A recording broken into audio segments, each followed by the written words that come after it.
Today is Sunday, the 6th of December. Tomorrow morning, the official conference of parties will start.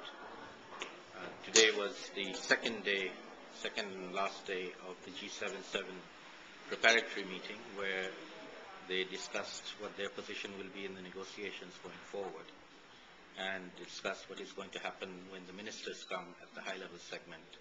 And now we're going to have a heads of state segment, which is going to be the high level, and we will have different COP presidents taking charge of the different processes. The minister will take charge of the first part, and then the Prime Minister of Denmark will take charge of the final part.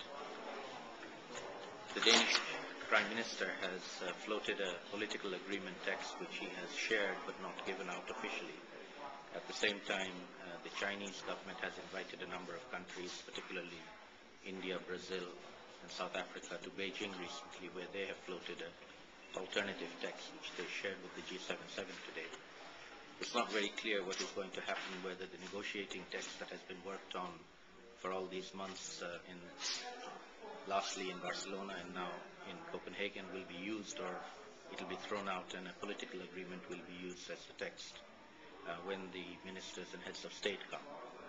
But we have at least another week worth of negotiating to be done, so perhaps some of the negotiating text will be agreed on, and then we'll make it into the final agreement. Whether the final agreement is a political agreement or a legally binding agreement is still very much up in the air. So there's everything to play for here in Copenhagen over the next 2 weeks.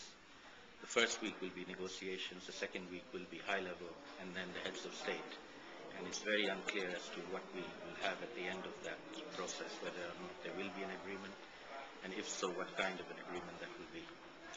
So keep watching this space, and I'll keep giving you a daily update of progress, particularly from the perspective of the vulnerable countries and the issue of adaptation, which is of their concern.